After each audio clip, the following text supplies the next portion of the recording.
We spoke a little bit earlier, and you had some questions about real estate and real estate developments. I do. Okay, Yes. what's going on? So I have a developer client, Okay. and basic questions, or I'm not familiar with this section. I do more residential. Okay. So when you do have a developer, a few questions are: one, how do you find the properties to bring to them when they're available to accept anything that you have to offer? Okay. So whether it's residential or commercial, how do you look for that property? Okay. I think the first thing you want to do is really narrow down and find out what they prefer building. So some people will almost always build single family homes or luxury homes. Some developers will do, the 10, 20, 30 unit apartment buildings, sometimes with retail downstairs. You really want to find out what their flavor is, right? What their favorite flavor of ice cream is. I think the second part of that is really, is looking at what geographic area they'd like to be in. So we're in Hudson County, we do a lot of business in Hudson County. If there's a town in Hudson County or city in Hudson County that they prefer or they build other projects in, you want to start there. Looking for development sites are usually either one of two things. Either you're going to find dirt, right? Typical for a single family or two family house would be 25 by 100 lot, or 25 or 50 by 100 lot. Jersey is pretty much the same. I guess wherever you go, you'll find a lot of lots like that. It's typical size, 25 by 100. And you'd find dirt, just looking for land. And you would do that just the way that you would look for anything else. Contact the owner, find out if they want to sell. If it's a physical or for sale by owner, convince them that they'd be better off selling it with you because you already have a buyer lined up. The second part of that is a knockdown. So what's happening in the Bronx specifically, and this happens all over, is the zoning has changed for an area. So instead of finding land to build on, people are buying old car lots and old car repair places, and they're building on those. Where else are you going to find a half acre or an acre of land in New York City or in the boroughs? Yeah. So they're buying the old lots. Right. I would say yeah, it's either typically a knockdown or typically you're looking for dirt, and then you would just go about with a store. It's a little easier, or with a existing business or building, it's a little easier because the person may physically be there. If not, I would contact, always call, see if you can get a direct line. Or the second part of that would be, mail, contacting them through mail. Other ways to do it are finding other builders in the area. If you find another realtor sign on it, sometimes, those places have been up for sale for years. Right. If you can't find anybody else, maybe there's a realtor sign there, and you can contact them and see if they want to make a buck working with you. So you're per se that you're not going to a location where you can filter, like a residential, you can filter by town. It's something where you actually have to be active and seeing the potential. Yeah. And making an offer. So if it's something that's not for sale. Right. So if you have, let's say you have a builder that builds two family houses. Okay. That's all he or she does, right? And you're in a town and you see a 50 by 100 lot that's zoned for two family. We can talk about zoning in a bit. That's zoned for a two family. May not be for sale. Mm-hmm. Or you see a place that's a two family but it's knocked down. It may not be for sale. The person may be sitting in. The person may be, happy with their home and enjoying that, the fact that they're living in two family, which happens, right? Mm-hmm. Be proactive. Make that offer, right? You have, if you know that your client is actively looking, assuming you've already vetted them, they know they have the cash, they have the experience, they're ready to go. Make an offer, or make several offers. If you know you don't want to just kind of use a shotgun approach, but if you know, if they say, listen, I need to be on Main Street in this area, everybody on Main Street. I have this is my name, this is who I am, I have a buyer looking for X. Can we do a deal? You know, worst case scenario, they say no. Best case scenario, they say yes. If it's something in the middle, you have that name that you can add to your contact in your database. What if you do that, let's say you're on a specific block and you have maybe 70% saying yes and the rest no? How do you can't build on the whole block, but if they need that, how do you handle that? You can. Maybe that one builder can't. Gotcha. Right? So that person may have a capacity for, I only build 3 homes a year, or whatever, right? Now you've got a whole block of people that want what you have. Okay, that's a good problem to have. Right. It's always a good problem to have. Take that one builder, the builder that started this whole party, right? That started with you. Connect them to the lot that you feel would be the best match for them, and then go out and find other builders. You know, this could be. I always preach to specialize in your business. This may be a different line of business for you. You may be, after this, you may be the person that builders go to for lots for available 2 families. And the way I do that is super simple. You know, there's something called Blue Book, Kelly's Blue Book. They have it online now that shows you how old I am, right? Now it's online. You can pull a list of builders, of general contractors for an area. That was just for cars. Yeah. Well, there's a blue book. There's a blue book for cars. I don't know if I think it might be Kelly's for cars, Yeah. but there's a blue book for contractors. Okay. It's literally called a blue book. Or you can do a Google search for general contractors in the area and pull a call list and say, listen, I have lots of people who are interested in selling their lots on Main Street. Are you interested in buying? You know, I would approach the sellers and get them signed up, you know, with some sort of selling or listing agreement before I approach the builders. Mm-hmm. You know, make sure that at the end of this party you get paid. Right? Paperwork is of the utmost importance. And then start to, you know, really clock some phone time, some email time, and getting those builders to those clients. Definitely. Yeah. Always a good problem to have. So with zoning, when I mentioned zoning, you'll see an area, right? And you'll see a lot of land on, let's keep using that example, on Main Street. Typically now, a lot of the towns have their zoning maps online. So you can go, you'll get the block and lot, the address, and the block and lot of that parcel, of that piece of land, and then go online and check what the zoning is. Most of these towns, no matter how small, they have a zoning office, usually through the city administrator or city hall. You know, if you have trouble finding it, always put in a call. Call them up, say, listen, I'm looking at, you know, 123 Main Street. What can we build there? I'm a realtor. You know, just be honest. Just speak to them. I'm a realtor. Did I pronounce that correctly? Yeah. Okay. I'm a realtor. I see somebody's been Yes, getting I into have a pet peeve about Yes. tour. Yes. So yeah. It's real. Well, some people do. Yeah. Sidebar. So talk to them, give them a call, and find out.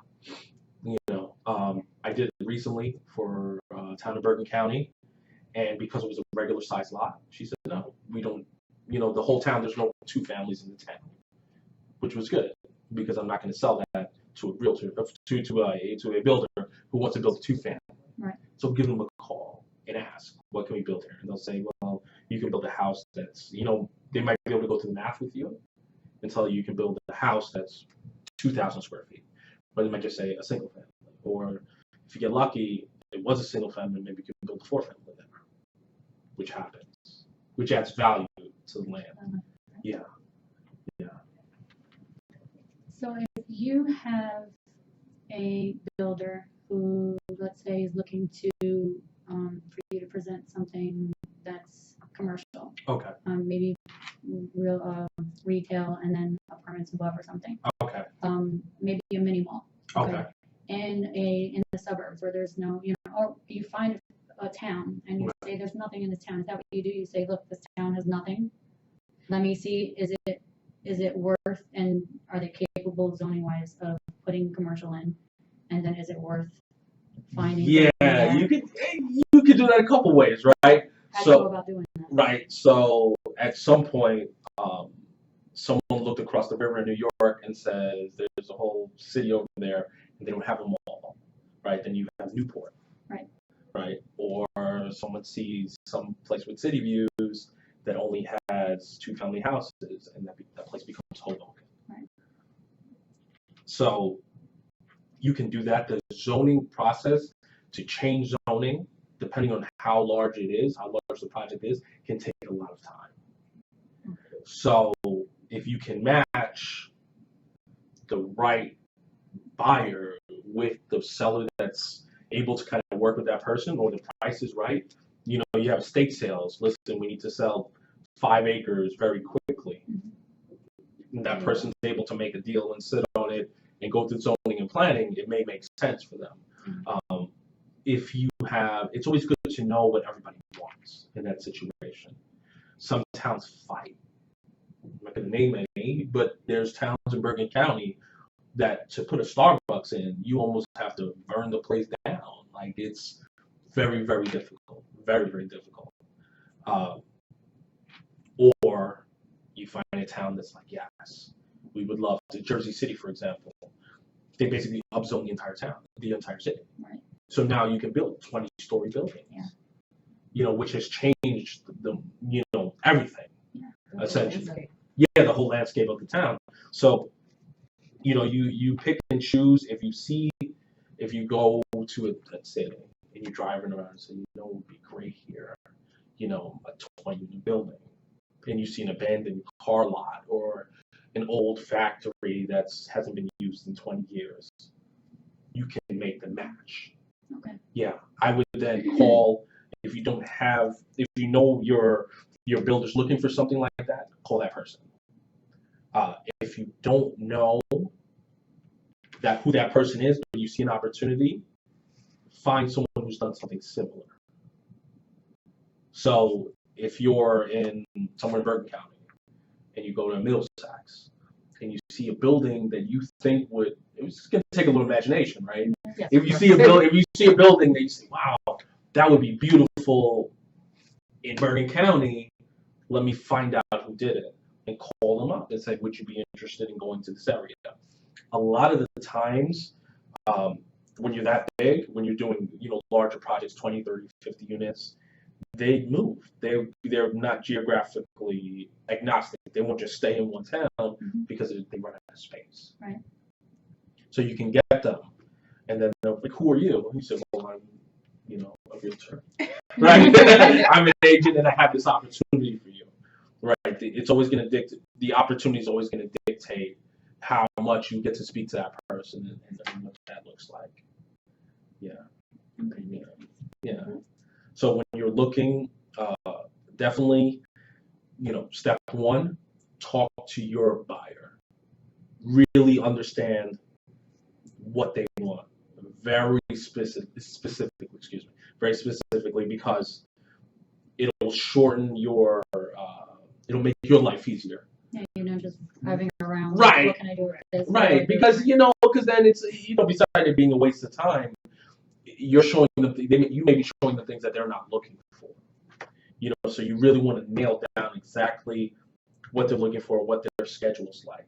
So you want to find out location, residential, commercial, lot size, dollar amount, everything. Everything As first. specific as possible. It's like qualifying any buyer. The questions are different. Okay. You want to know very, to the point, what kind of building do you do? How often do you build a year? What do you typically pay for a lot? How much do you expect to get back? Right? Because if you're building $1 million homes, but the lot cost $1 million, if you can't sell the house for $2 million, you're not going to make money. Right. You know, how much you just ask, how much are you building per square foot? Okay. You know, what is your square foot cost? What is your typical, you know, because there's some details that depending on the lot change, but what does it typically cost to build the house that you like to build? What is your profit usually? Where do you like to be? You know, I met a guy who's very successful in Hudson County, and he builds the same exact house. Like if you see a house that looks like that in Hudson County, it's his. And he says it cost me $350 to build the house. The house is selling for $550, $600. Period. Okay. He's watch, rinse, repeat, and that's what he does, and he does very well. And he you know, he's been doing it for a long time. So that means he has to get a lot, a 25 by 100 lot, for less than $250. Right. So if you see for $550, you know he's not in. You see for $250, he's call number one. Mm-hmm. Close the deal. Okay. Yeah, and then you want to get familiar with zoning and zoning changes. So Hackensack is going through a huge zoning change and redevelopment. Jersey City is going through one. Typically, towns will announce it. They're excited about it, right? So, we're revamping, we're redeveloping downtown.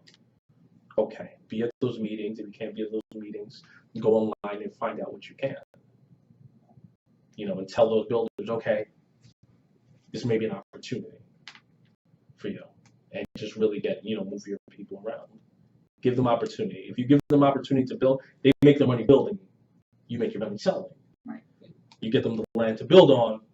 You now have one transaction on the land side where you represent the buyer, and then a transaction on the house side where you represent the seller, or the buyer, or both. Right. So you're looking at one transaction can turn into 2 or 3.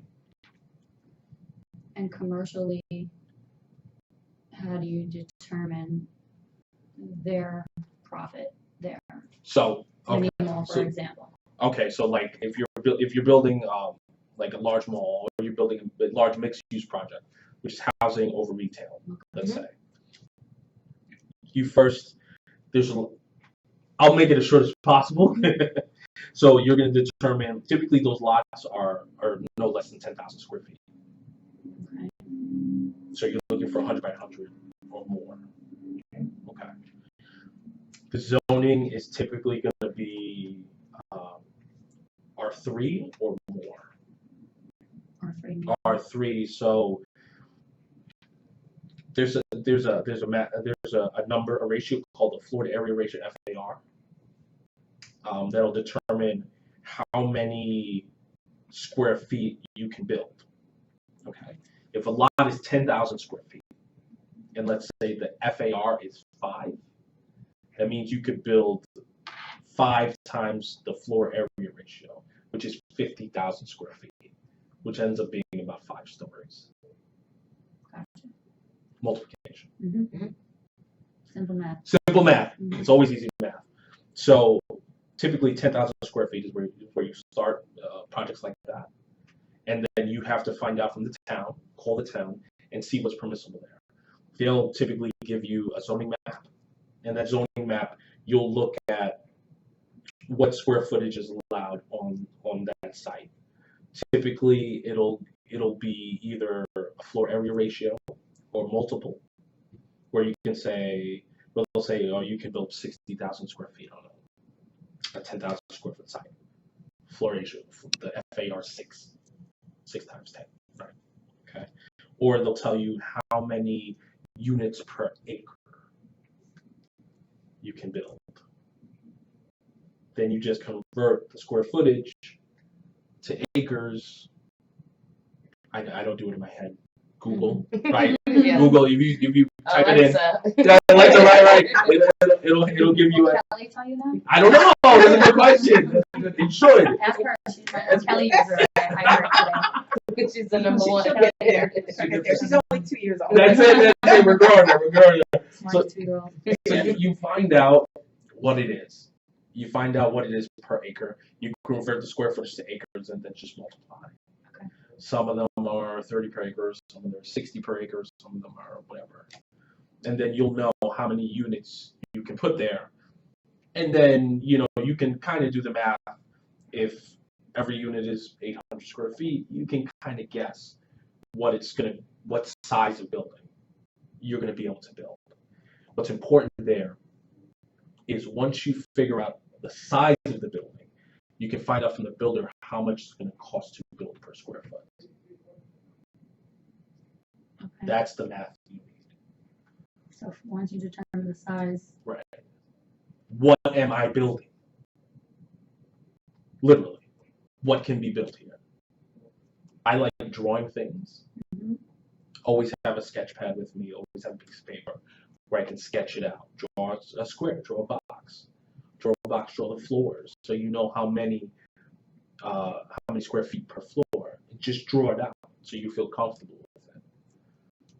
Once you find that out, then you know how much it's going to cost to build. Okay. Once you know how much it costs to build, you can figure out what the rents are going to be. So you do the rental comps, right, for the area. This is usually a little more involved. This is something you already know is kind of a deal. So you say, okay, super quick math, right? 5 floors.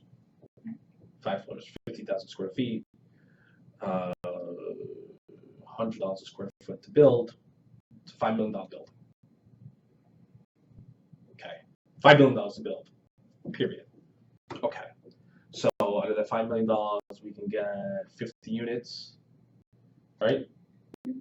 50 units, $1,000 a unit a month, right, is 50,000 a month. Am I doing that right? 50, 5, 6. No, wait. So I can pay 50,000 a month times 12. What did we get? Okay, 600,000 a year. Okay, gross 600,000 a year. We'll take half of that, which will be going to expenses. Let's say, which is 300,000. 300,000. Cap rate of 6, right, is 18. What is that? 6.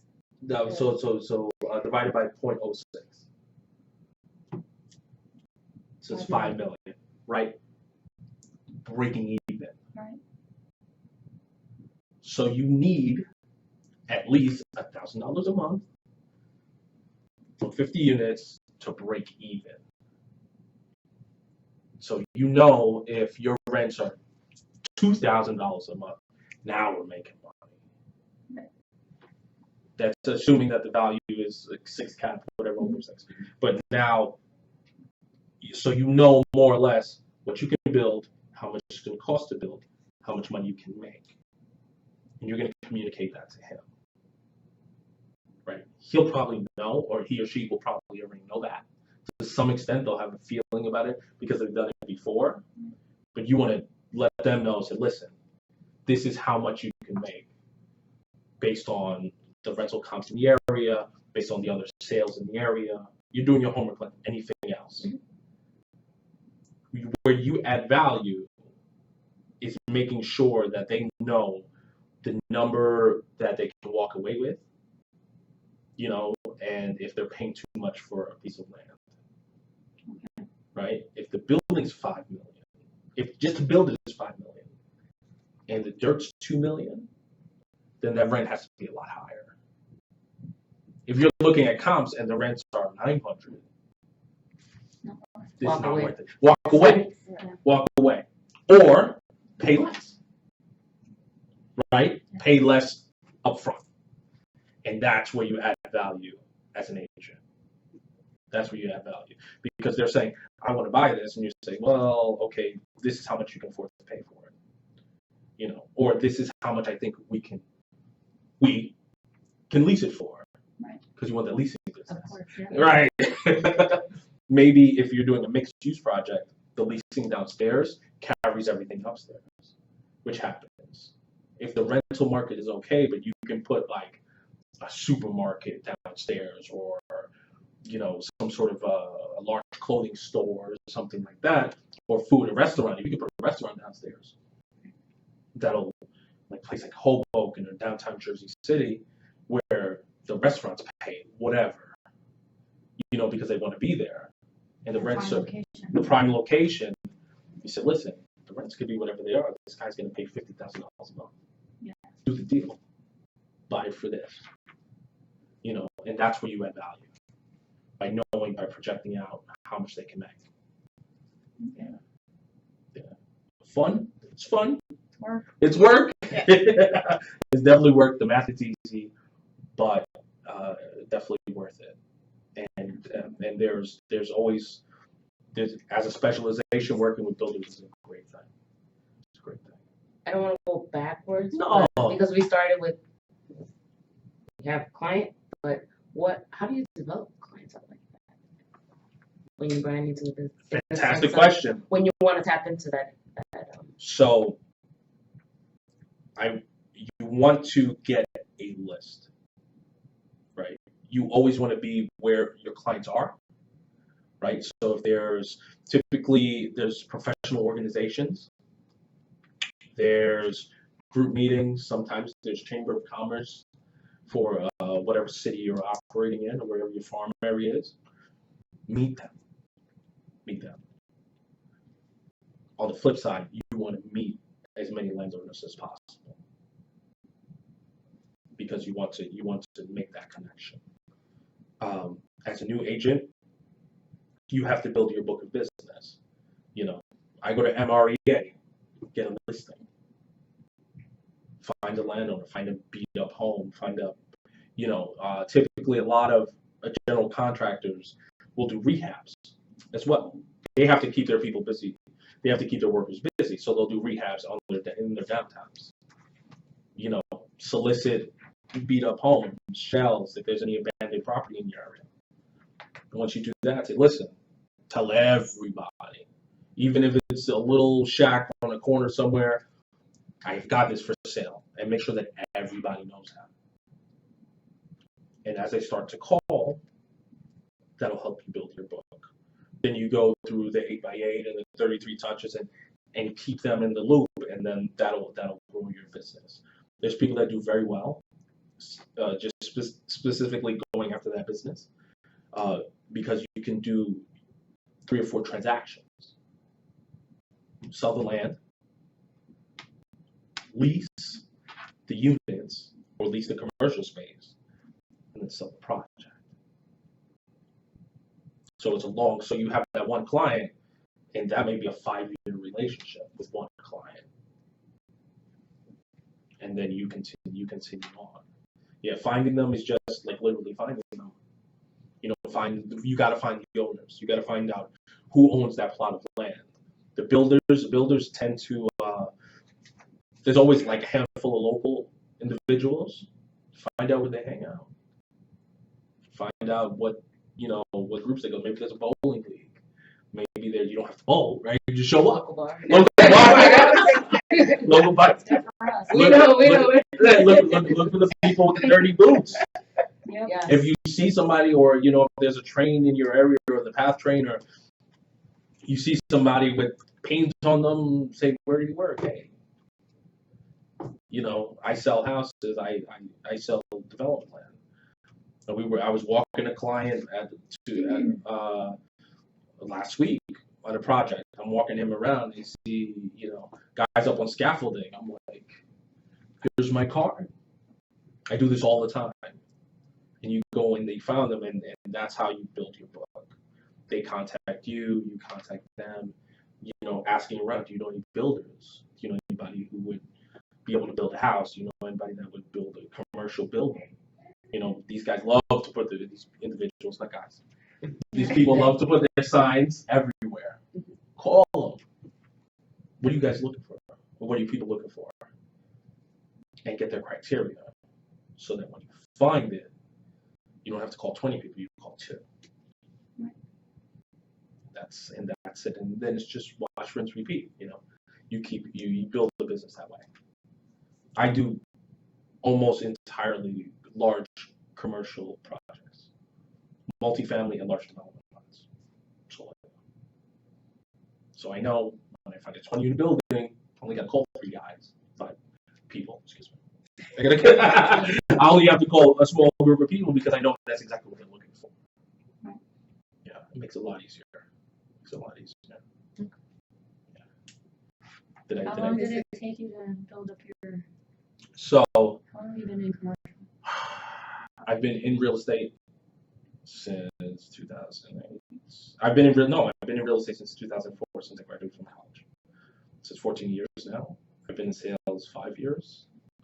My first deal, 94 North 3rd Street in Patterson, was a 6-family, and I signed the listing agreement in the basement with a father who was looking to sell to get back to the city and didn't like the commute. Fantastic guy, wanted to sell, and I got him through mail, expired. One line: do you want to sell your property? Do you want to sell your property? Do you want to sell your property? The day I got my license, I sent out 50 of those. Literally, the day my license cleared, I put stamps on them, I sent them out. One guy called back.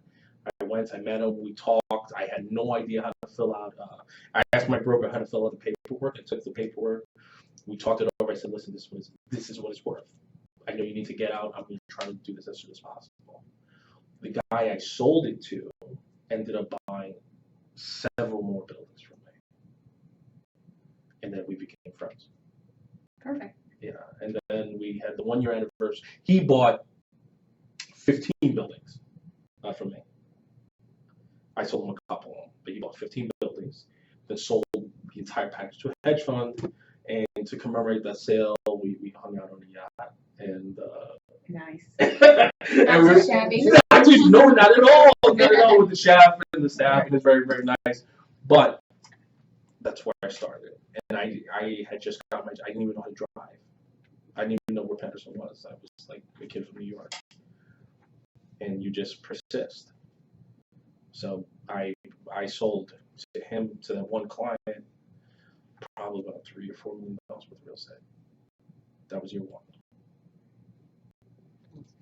So if I can do it, and I had no idea what I was doing, So it's feasible. 100%. 100%. This is only rocket science is rocket science, right? Like what we do is more about discipline and technique, models. Like the red book, I call it the red book, right? Read it. It's about consistent models. It's about consistently touching the people and communicating with the people that you need to, growing your database. And then my addition to that is specialization. Like if you're going to sell every condo on the Gold Coast, then you do that. Don't sell a 2-family and why golf for the focus. And that focus gives you a sensitivity to what's going on in the area. And it'll give you, people know you. Oh, you're an expert. Mm-hmm. All of a sudden, oh, you sell condo. Oh, you're the condo person. And it's okay. Well, I need to list the condo, so I'm going to call you. And that's what happens. And that's how you build it. I think with residential, you can be a little more geographically diverse. Mm-hmm. You can cover a larger area because people are always moving and back and forth, and selling a house in one place is the same as selling a house almost in the city, right next to it. But when it comes to commercial, you need to be a little more specialized. Makes sense. Yeah. Yes. Yeah. So did I get it? You did. Yes. Okay. Definitely more clarity on. Yeah. Thank you. Absolutely. This is very Thank you. helpful. Feel free to anytime you want, contact me. We'll still be doing that. Okay. Yeah. We will. Email, call, text, whatever. Thanks a lot. Thank Thank you. you. Appreciate it.